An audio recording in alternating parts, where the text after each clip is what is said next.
Hey you, it's true with a first view at the new bright Sun Wukong. This Earth SSR comes with an above average speed of 508 and we kick it off with her first active skill, which is an instant skill.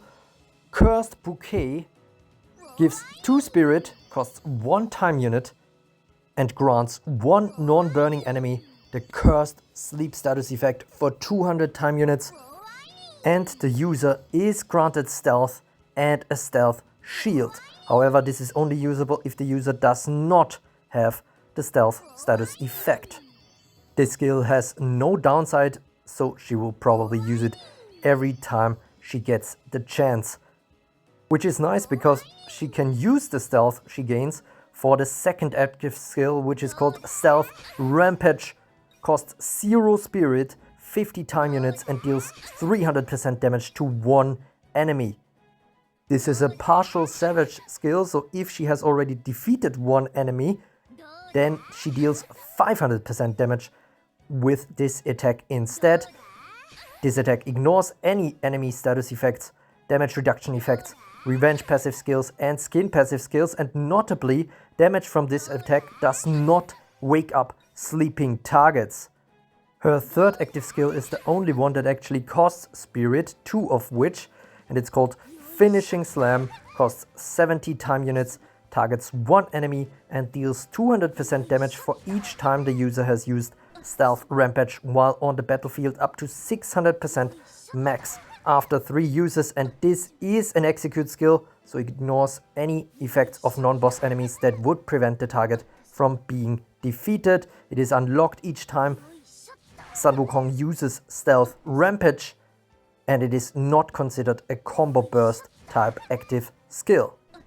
So basically she can alternate between this second and third skill for dealing damage, and the damage will get higher and more lethal the longer she can stay alive. And the final active skill is called Full Charge Plus, gives 4 spirit, costs 50 time units and heals Sun Wukong fully, granting her 3 charges and a poison ward. This is however usable only if she has no charges stored, so all of them have to be used up. And very importantly, this skill becomes locked for 100 time units after use, which I think is quite the long lock, but this is probably necessary when we look at her passive skills next.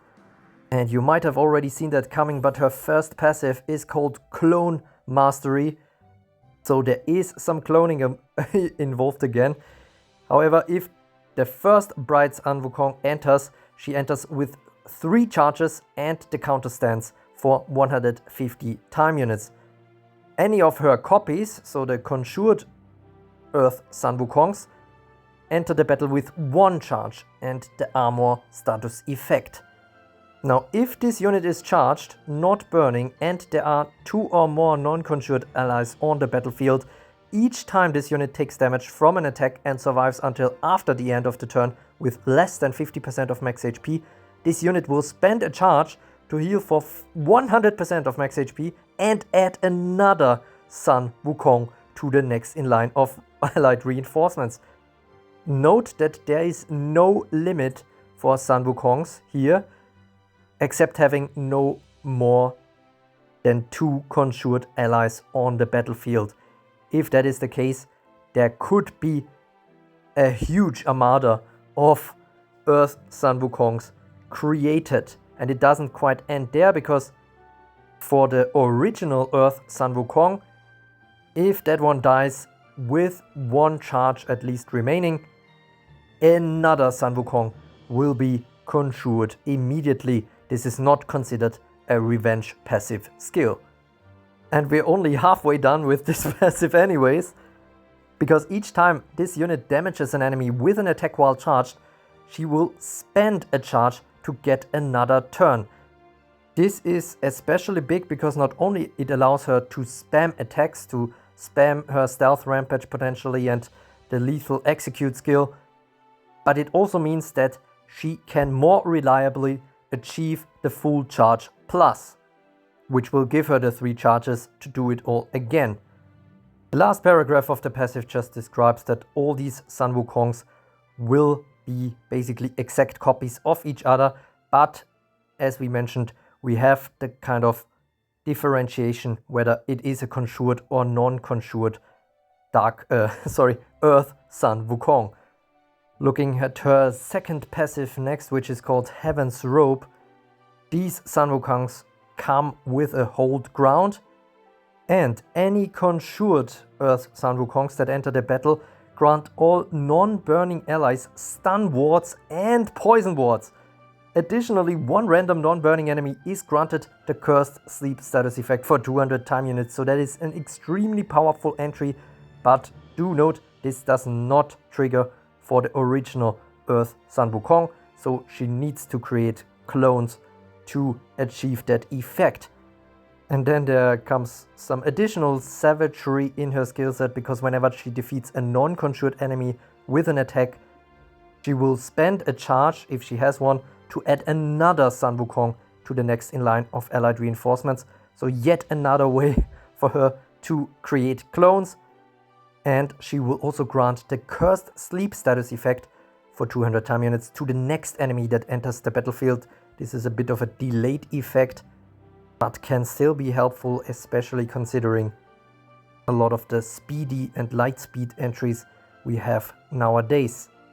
So that's her entire skill set. She is a bit of a fusion of the prior Dark Sun Wukong, the prior Storm Sun Wukong, and Earth Kaguya, I would say. A very interesting mix, especially if she doesn't run into a burn team, because I mean, this is something we experience a lot now with these Earth units. It's nothing new, but honestly, this unit again looks very, very powerful to me. I think a lot of her setup allows for a lot of cloning. Yes, she has a bit of a poison weakness as well, besides the strong burn weakness. But the way her cloning works, I think, is really suitable for the current meta. All her clones come in with armor. So for example, they will likely survive an attack by Cthulhu and likely add another clone right next in line of reinforcements, because Cthulhu might push them under the 50% mark.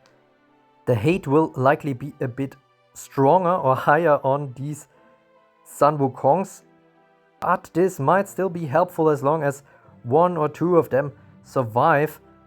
The hold ground is also very nice, because this kind of under 50% requirement then will trigger more often. Yes, the poison is a problem because it disables that, but she can gain poison wards. She also gives them to her allies. The stun wards are also a very nice feature. Of course, she can get stunned herself, but that hold ground will just kind of ensure in many cases that she might just produce yet another copy passively. Now, of course, this is nerfed a bit by the conjured units only entering with one charge, but yeah, should be very interesting to see. If you run a normal sleep or a cursed sleep team, she is a good unit to get, especially because water sleep usually suffers from a bit of a stun weakness, so the kind of stun wards that conjured Earth Sun Wukongs bring to the battlefield could help a lot there. I could think of a few hybrid teams that can also make good use of this new unit, and I think she even brings some value to the battlefield at just one copy, which is especially interesting for these hybrid teams. But of course, recommended would be a full awakening to make the most out of her skill set. I tried and failed to keep this video a little shorter because I'm on vacation and have to save data. But I hope this video finds you well in time. If it was helpful, please leave a like. Subscribe for more upcoming premium Evertale content. And as always, thanks for watching.